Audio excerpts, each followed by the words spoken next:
The new Conservative leader says Canadians are hurting and he is the one to fix that.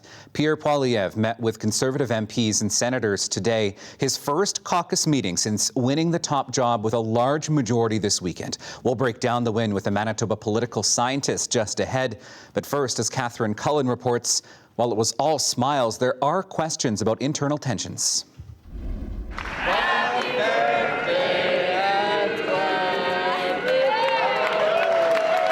He may be trying to show off a softer side, kicking off his first caucus meeting with a celebration for his son.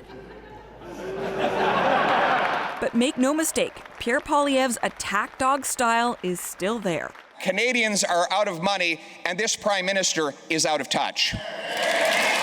Though the Liberals are ready to attack right back. Of a leader who advocated a series of policies and a series of ideas in the run-up to winning the leadership that are pretty irresponsible and pretty reckless. So, like what?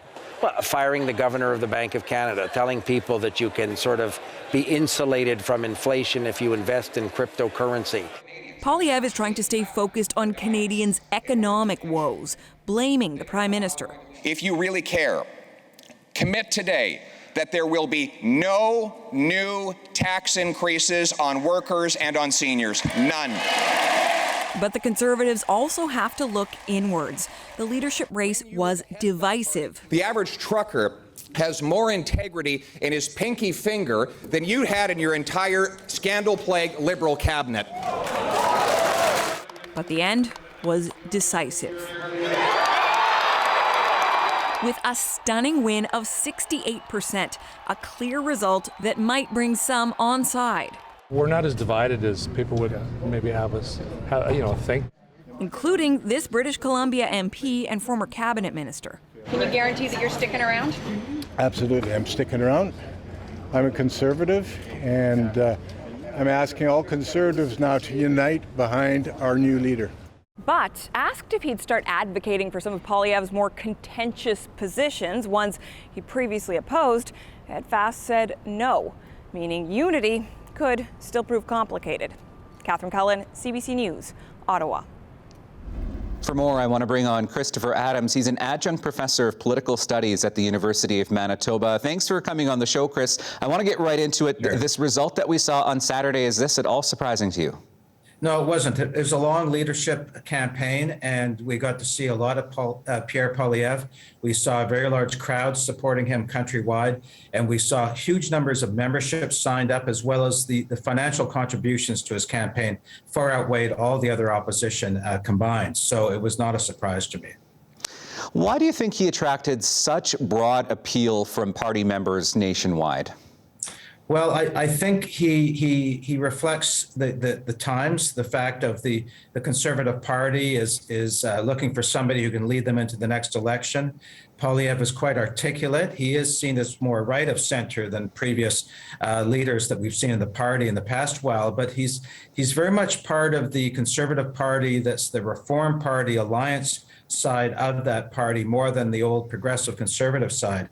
So we did see Stephen Harper supporting him officially during the leadership campaign. So I think he's really a leader that's suited to the party at this time in 2022. Now, the results of this were very decisive as it is, but how does he now pull in the more moderate Conservatives or the more centrist Conservatives, if you will? Well, looking at Manitoba, we saw that pretty well every riding went for Poilievre. Also, Leslyn Lewis came in second place ahead of Jean Charest in pretty well all the ridings except up in Charleswood and in Winnipeg South Centre. So in many ways, Poilievre represents kind of like the more right side of things, and Leslyn Lewis also represents part of the Manitoba Party spectrum here. So it's really a new era for the Conservative Party of Canada. I want to touch on that a bit. The tone of his speech on Saturday, in some respects, very different than the tone, very different than some of the language he was using from campaign. But what I thought was interesting was what he left out of that speech on Saturday. Things like, firing the Bank of Canada governor, the language around the World Economic Forum. Why do you think he left some of these key campaign pillars out when he was addressing party members on Saturday? Well, he no longer has to appeal to the base of the party. He's now in pre-election mode. That election speech I saw, and in many ways he's talking about affordability, the cost of housing, energy development, lower taxes. He's really going after the Trudeau Liberals on the campaign speeches on affordability. So he really is moving away from having to attract party supporters to really having to attract swing voters and people who might otherwise vote the NDP and the Liberals. So we are going to see him moving more to the center, but I don't think the Liberals will allow him to do too much of that, because when we get into an election campaign, either later this fall or in the next couple of years, we will see advertisements on television that will be highlighting what he said during this leadership campaign.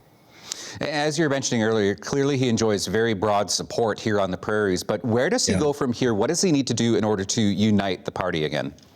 Well, I don't think there's a problem of uniting the party. He's got much of his federal caucus behind him. He's been elected with over 60% of the vote, mid-60s. So clearly the party is behind him. So it's not so much uniting the party. I think making sure that the electorate is comfortable with him on the issues that he's going to raise.